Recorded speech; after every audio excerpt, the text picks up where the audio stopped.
तमिल भक्ति आंदोलन एक ऐतिहासिक, सामाजिक और धार्मिक पुनर्जागरण।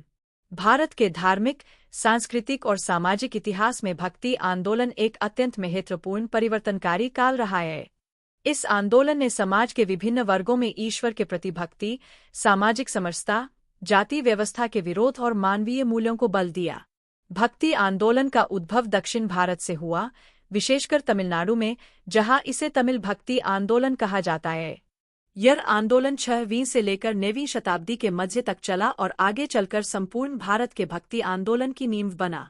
इस निबंध में हम तमिल भक्ति आंदोलन के उद्भव, प्रमुख संत, सामाजिक प्रभाव, धार्मिक योगदान, साहित्यिक उपलब्धियां और इसका संपूर्ण भारतीय भक्ति आंदोलन पर प्रभाव विस्तारपूर्वक जानेंगे। तमिल भक्ति आंदोलन का परिचय। तमिल भक्ति आंदोलन दक्षिण भारत, विशेषकर तमिलनाडु में 6वीं से 9वीं शताब्दी के बीच हुआ धार्मिक सांस्कृतिक आंदोलन था।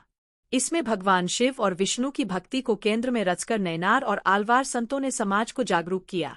इस आंदोलन ने जाति प्रथा, कर्मकांड, मंदिरों के एकाधिकार और ब्राह्मणवाद के विरुद्ध आवाज उठाई।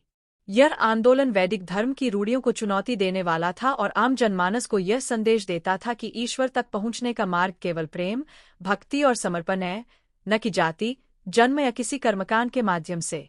भक्ति आंदोलन के उद्भव की पृष्ठभूमि। तमिल भक्ति आंदोलन के आरंभिक दौर की पृष्ठभूमि निम्नलिखित बिंदुओं से स्पष्ट होती है। 1. दक्षिण भारत की धार्मिक दशा। 6वीं शताब्दी तक दक्षिण भारत में बौद्ध और जैन धर्म का प्रभाव बढ़ चुका था। मंदिरों का महत्व कम होता जा रहा था। समाज में कर्मकांड हावी थे और धार्मिकता का मतलब दिखावे की पूजा पद्धतियों में सिमट गया था। आमजन इनसे दूर हो चुका था। 2. सामाजिक असमानता। ब्राह्मणों का वर्चस्व, जातिवाद, शूद्रों और महिलाओं को धार्मिक अधिकारों से वंचित किया जाना सामाजिक विषमता को जन्म दे रहा था। तमिल भक्ति आंदोलन इन असमानताओं के विरुद्ध एक क्रांति बनकर उभरा।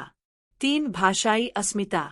संस्कृत का प्रभुत्व आमजन को धार्मिक ग्रंथों और ज्ञान से दूर कर चुका था। तमिल संतों ने तमिल भाषा में भक्ति काव्य की रचना कर जनभाषा को धार्मिकता का माध्यम बनाया। नैनार और आलवार संत, आंदोलन के स्तंभ। तमिल भक्ति आंदोलन 2 प्रमुख धाराओं में विभक्त था, शैव और वैष्णव। शैव भक्ति संतों को नैनार और वैष्णव संतों को आलवार कहा गया। 1. नैनार, शैव संत। नैनार संतों ने भगवान शिव की भक्ति को केंद्र में रखा। इन संतों की कुल संख्या 63 मानी जाती है। इन्होंने देव नामक भक्ति गीतों की रचना की।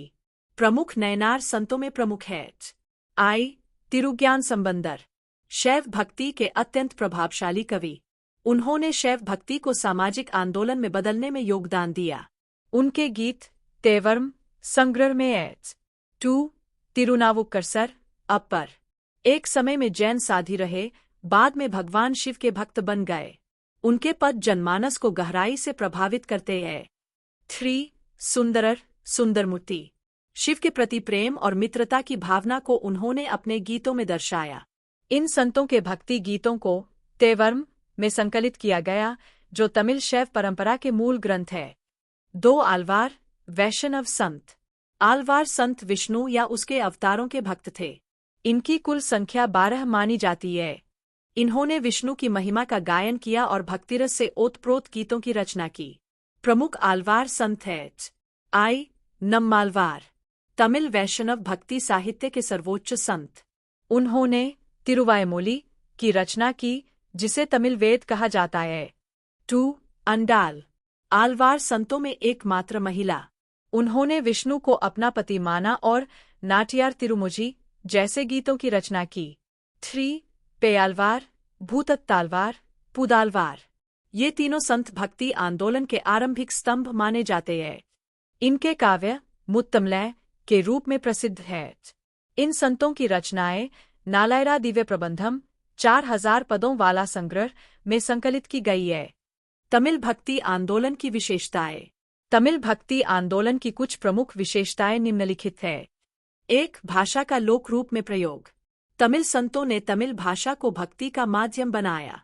इससे आमजन भी ईश्वर भक्ति में सहभागी बन सके। 2. जाति विरोध और सामाजिक समरसता। अनेकों नैनार और आलवार संत निम्न जातियों से थे। इससे जाति प्रथा का विरोध हुआ और सामाजिक समता का प्रचार हुआ। 3. सीधा ईश्वर संपर्क। ईश्वर को पाने के लिए न कर्मकांड आवश्यक थे, न मंदिर या पुरोहित। सीधी भक्ति ही मुक्ति का मार्ग है, यह संदेश दिया गया। 4. काव्य के माध्यम से संदेश। इस आंदोलन में भक्ति का प्रचार काव्यात्मक गीतों से हुआ, जो मधुर, भावनात्मक और सरल भाषा में थे। 5. मंदिर संस्कृति का पुनर्जागरण। इन संतों की प्रेरणा से दक्षिण भारत में भव्य मंदिरों का निर्माण हुआ और मंदिर पुनर्सांस्कृतिक केंद्र बन गए। तमिल भक्ति आंदोलन का साहित्यिक योगदान। तमिल भक्ति आंदोलन ने तमिल साहित्य को एक नई दिशा दी। मुख्य ग्रंथ है 1. तेवर्म, नयनार संतों द्वारा रचित शैव भक्ति गीतों का संग्रह। यह तमिल शैव धर्म का मूल आधार है। 2. नालायरा दिव्य प्रबंधम, 12 आलवार संतों द्वारा रचित 4000 पदों का संग्रह। इसे तमिल वेद भी कहा जाता है। 3. तिरुवायमोली नम्मालवार, विष्णु की भक्ति में रचा गया उत्कृष्ट साहित्य, जिसमें भक्ति और रहस्यवाद का अद्भुत मेल है। 4. नाचियार तिरुमोजी अंडाल, अंडाल द्वारा रचित पदे, जिसमें एक स्त्री के प्रेम की गहराई भक्ति के माध्यम से व्यक्त की गई है। तमिल भक्ति आंदोलन का धार्मिक प्रभाव। 1. शैव और वैष्णव परंपराओं का पुनर्जागरण। 2. नया भक्ति सिद्धांत, प्रेम ही परम साधना। 3. मठ, मंदिर और तीर्थों का पुनर्निर्माण और विकास। 4. तमिलनाडु में शैव सिद्धांत और श्री वैष्णव मतों की स्थापना। तमिल भक्ति आंदोलन का सामाजिक प्रभाव। 1. जातिवाद के विरुद्ध क्रांति, सभी जातियों के लोग संत बने, चर्मकार, किसान, स्त्री आदि। 2. सामाजिक समरसता का विस्तार, सभी को भक्ति के माध्यम से समान अधिकार प्राप्त हुए। 3. महिलाओं की भागीदारी, अंडाल जैसी महिला संतों की भागीदारी ने महिलाओं को नया स्थान दिया। 4. ब्राह्मणवाद और पुरोहितवाद की आलोचना, धर्म को एकाधिकार नहीं बल्कि लोकमंगल से जोड़ा गया। तमिल भक्ति आंदोलन का राजनैतिक प्रभाव। चोल, पल्लव, पांड्य और बाद में विजयनगर जैसे राजवंशों ने इन संतों को संरक्षण दिया। उनके विचारों ने दक्षिण भारतीय राजनीति को धार्मिक सांस्कृतिक दृष्टिकोण से समृद्ध किया। तमिल भक्ति आंदोलन और संपूर्ण भारतीय भक्ति आंदोलन पर प्रभाव। तमिल भक्ति आंदोलन ने बाद में संपूर्ण भारत में फैले भक्ति आंदोलन को प्रेरणा दी। उत्तर भारत में रामानंद, कबीर, तुलसीदास, मीराबाई आदि संतों ने भी वही मूल्य अपनाए, ईश्वर से सीधा संबंध, जाति और लिंग का विरोध, भक्ति का महत्व।